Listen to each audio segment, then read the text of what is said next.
what should the relationship between the two look like? And to help analyze this particular matter, or into perspective for that matter, that is, we have with us Raphael Obonyo. He's a public policy analyst, and we asked you earlier on in this conversation, in our question of the day, we said, should the separation of church and government be respected? Should the separation of church and government be respected?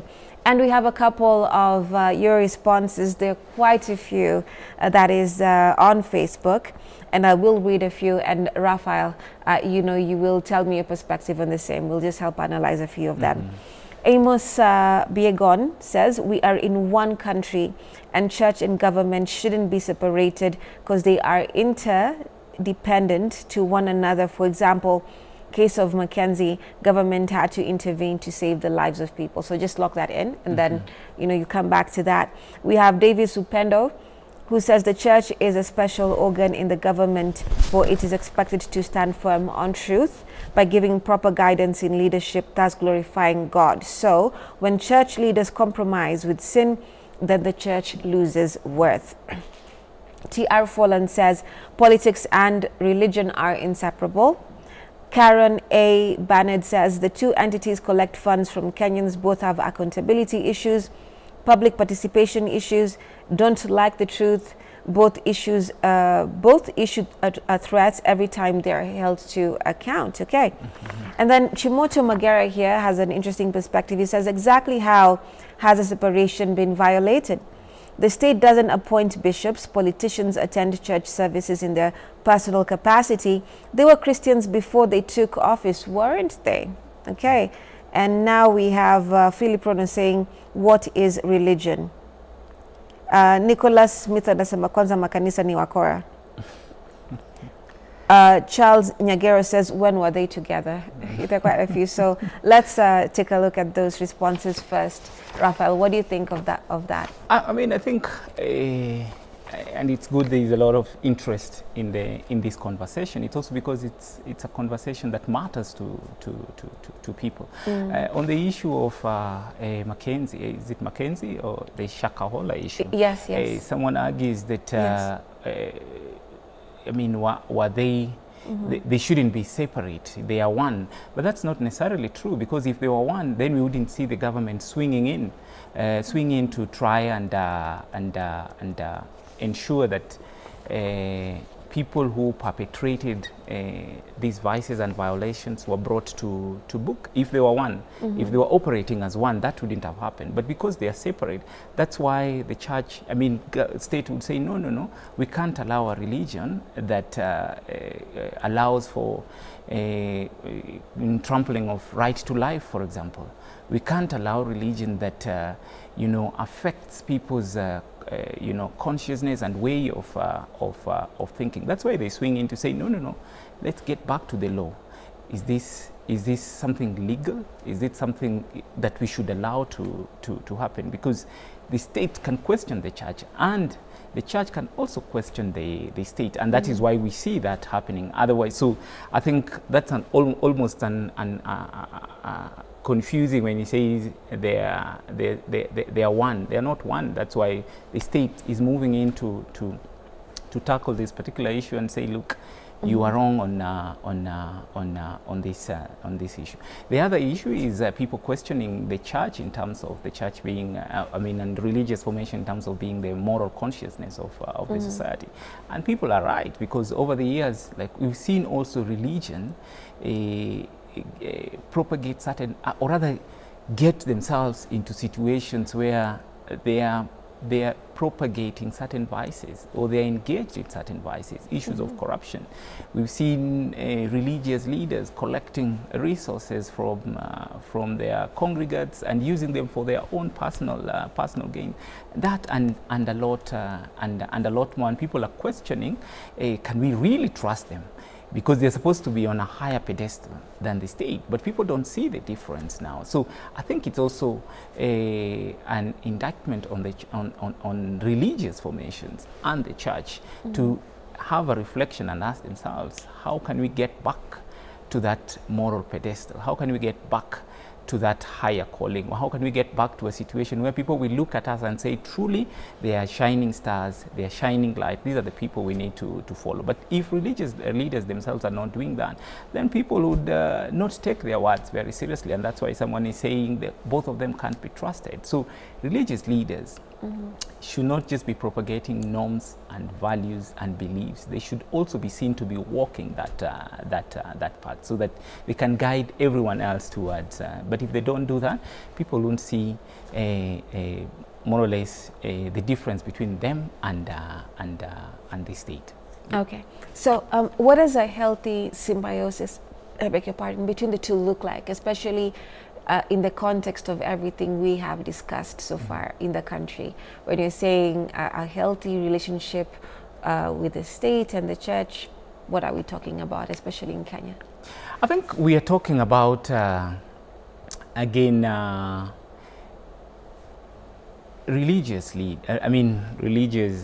bodies not giving politicians a sort of more or less higher pedestal, not seeing them as special citizens, not seeing them as special humans, because religion in itself is not allowed to, is not supposed to do that. It's supposed to treat everyone equally. But simply, we don't see that. We don't see them calling out when leaders, political leaders, do certain things that are against norms or values of our society. How many times have we seen, until recently, we didn't hear most religious bodies call out things like government on issues like extrajudicial killings, on corruption, on discrimination, on favorism. We didn't see that. They were quiet. Why? Because maybe they treated them as special humans based on the influence they are having elsewhere, and they've now brought it into their spaces. Like I said, if you continue allowing religious leaders political leaders to walk into the church and do certain things that are a bit off, carrying money and giving it in front of the church, allowed to make very political speeches in church, allowed to even engage in insults in church, you are basically perpetuating abnormality and vices which shouldn't be allowed. So I think churches shouldn't allow that. Religious formations shouldn't allow that. On the other side, government itself also needs to find a way of ensuring that religion is also enriching the society, not actually taking away from the society, in the sense, like people have said, there's lack of accountability. How do we ensure that? Not necessarily regulation, but we can have things like self-regulation, where you allow them to create bodies that can check, where they can check on each other and allow them to operate in a way that respects certain values and norms. And then, of course, healthy relationship also means that they cooperate when there is need, in terms of complementing each other. It doesn't necessarily mean that if there is separation, then they shouldn't work together. They should work together on certain things. We just need to ensure that those certain things are not things that are taking away from the society, but benefiting the society. They should allow each other to criticize each other when things are not right. State can criticize the church, and the church, in terms of religious formations, can also criticize the state.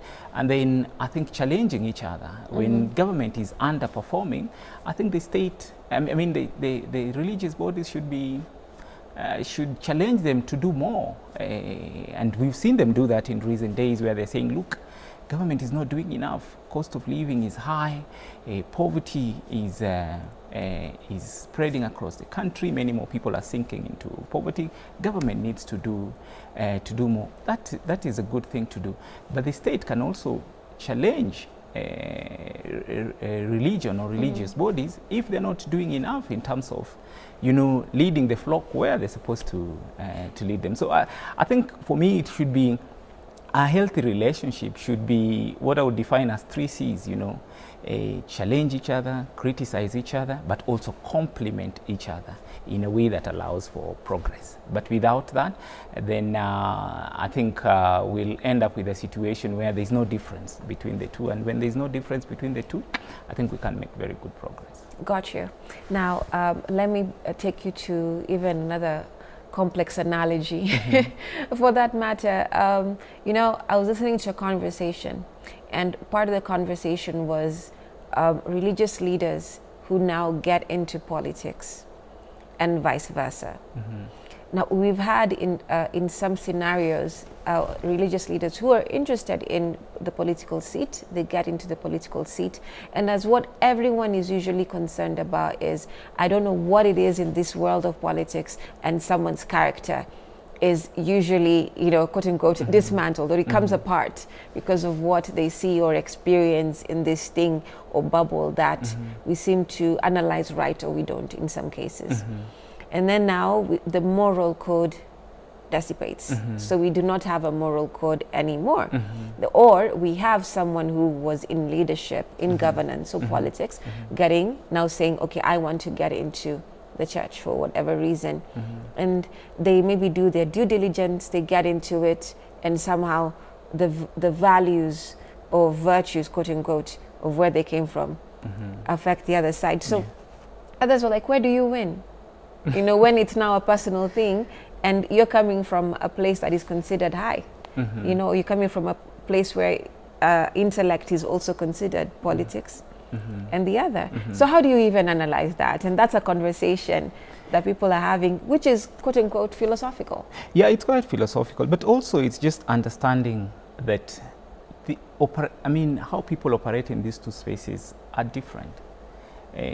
In the religious space, I think it's about values, it's about beliefs, but I love that you said that, Raphael. Yeah. They were also arguing on the basis whereby you cannot, the issue that partly has been there is that the intellectual bit of conversations in the past used to be removed from the church. And yet they have all the right, like, for these people to understand, you can also be as educated, as intellectual and everything. That is how you can guide the masses of people when you understand exactly what is happening in this higher power, quote unquote, in leadership or the executive. Because how do you just argue from values and morals? And you have to live in a world where all this is happening around you. When it comes to economy, governance issues, politics, you have to understand these things. You know. That's true. I mean, it's and again, it's the issue of you know, we don't live in utopia. You know, we don't live in a vacuum. I mean, we live in there's a certain reality that we are in. You know, it's the whole concept of being told about heaven. Yeah, that's quite desirable, but we're still here while you're here. While we are here, what can we and must we do to create what other people, other thinkers and scholars have said, heaven on earth, you know? And it means what you're saying, having better understanding, more knowledge, more awareness on how to operate within this space, and to guide people to ensure that, for example, they elect, they get good leaders, propagate good leadership, and all that. That is very, very important, and religious leaders cannot sideline themselves and stand back and say, no, that is not our role. Our role is just to guide people, the flock, to have. They should be engaged in this conversation in a very knowledgeable way, in a way that helps, without necessarily influencing their congregates and flock to take a partisan position, but helping them to make informed choices. The problem comes in when religious leaders take partisan positions and try to influence their followers or congregates to follow those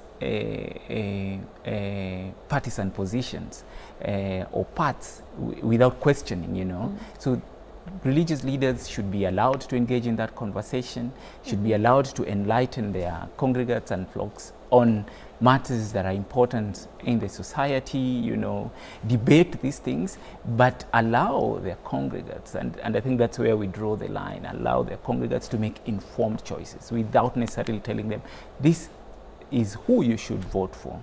They should tell them, look, this is what good governance looks like. This is what a good leader looks like. This is what a good country would look like. This is what the Kenya you want would look like. And for you to get that, then you need to do 1, 2, 3, without necessarily saying, get this person, this is the person. Because if this person fails, then it means everyone fails. It means the church and the religious leaders. And you found that, you've seen how the church finds itself in a very difficult situation where they are the ones who are out mobilizing, not just conscientizing, creating awareness, disseminating knowledge, but actually campaigning. And now all of a sudden, you are the one saying that, no, no, no, this is, actually we campaigned for the wrong person. You see, but if they only stuck to the point where they said, look, this is what good leadership looks like. This is what a good Kenya would look like. This is what a good leader would look like. And based on this, you guys should make your own choices. The church still would have some room, you know, for flexibility and to now question certain things that are not going right. So you are right, Remy, that the church cannot operate in a utopia. Religious leaders cannot operate in a vacuum or in a different reality. They should operate within this without necessarily pushing their congregates to take very partisan positions. That's what I would say. Right. Yeah. Let's take a look at history. Back when there was the fight for freedom, independence, we had Mzee Kenyatta and others when they were locked up, and the churches at that time, or if I may say, came together to push for the motion of independence. Given also we had the same issue or conversation whereby the colonialists, when we had the missionaries, of course they had to, in a way, they've come with this religion, but they also had to criticize part of how the colonial government was running. So you see there's a catch-22 there, because they're also... yeah, there's a catch-22, but it's the thing of the issue of morality. They will do it for Rafael Obonyo. They would do it for anyone, because it is immoral to lock someone without taking them through. I mean, it's first of all illegal to lock up someone without taking them through the due process, but it's just immoral to discriminate someone simply because they are of different color, different, so I think that's a role that the church was playing there. And I don't think they were just doing it for that individual. I'm imagining they would do it for anyone, because it's a moral issue. Yes, and that time, that became a historical moment. So when we count the things that the church has done and the kind of moves, if I may say, that have gone into our history records, that is accounted for. Certainly. As one. Standing for the truth and standing for what is right, I think that is a moment that we can say the church stood out. Right. So does that show now the strength and power of each entity? Because that is what we are saying here, I mean, we've spoken about historically how each have strength over the other. Sometimes one has more, sometimes, and it's changed over time until now. Here we are, Yes. So what can we say about now the power and strength of each entity? I think they each have power and strength. It's just how they use it. And for the church, I think they should constantly use their power to push for, things that are morally upright, the truth, certain values, without necessarily looking at individuals. And they have that power, the strength, because they can mobilize, they can organize, they can, really push the state, because the state, to a large extent, respects the church, because people believe in what they hear in church or from their religious leaders, and that's good. And sometimes without questioning, you know. So they have that strength. On the other side, the state also has strength based on even you know, certain governance apparatus, you know, that they can use. Think about if the state was to introduce the issue of regulating religion. They would decide on they would have a way of deciding whom should we approve to be registered or something like that. So they have different powers. And I think in this case, emphasizing the role of the state, they should use their power and the strength to keep pushing for what is right. And we've seen those moments. You've just mentioned one.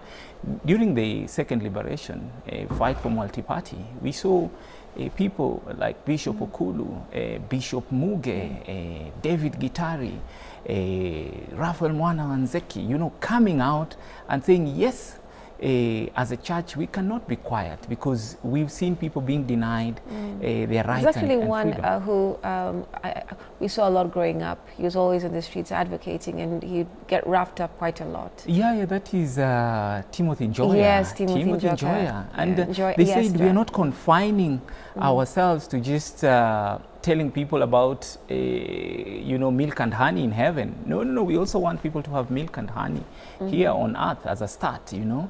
And so we won't be quiet, we won't be blind, we won't shut our ears, we won't just be on the sidelines when the government is doing things that are not right. We will question those ones. And you won't tell us that we are religious leaders, we should confine ourselves to the pulpit. No. We'll come out and speak and say, talk about what is right. And so constantly we should see that that happening. They didn't necessarily say you should vote for someone. They just said this is what we think should happen. This is not right. By our constitution, and even not just by the Bible or the Quran, even our constitution does not allow that. People should be allowed to enjoy their freedom of association, assembly, you know, things like that. So I think those are moments that the church came out to show truly they were protectors of the moral consciousness, and they would propagate what is actually right. We saw it in South Africa when people like Archbishop Tutu stood and said, look, we are going to use our pulpit also to you know, decampaign against a government that is perpetuating apartheid. That means that they do not stand for discrimination of human. We should see more and more of that. Church questioning things that are not right and are being done by the government. That we should see happening. All right. Raphael, unfortunately, we've come to the end of our conversation. Really? I thought we were just getting started. I know.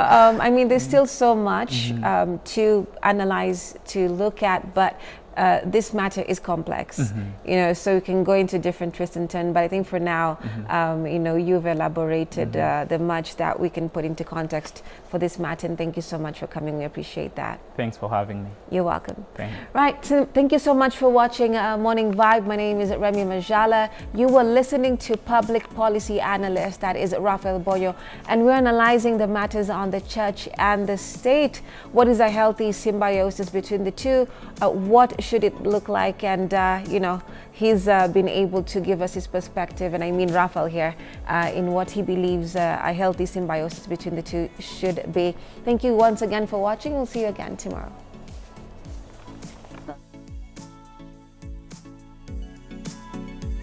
Yeah.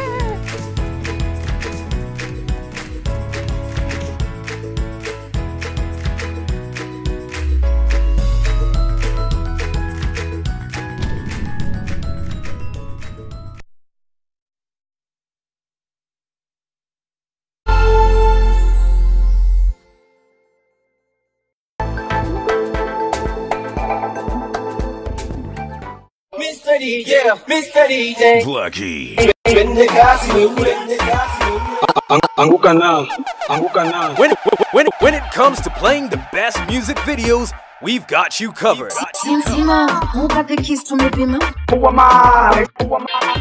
K24 TV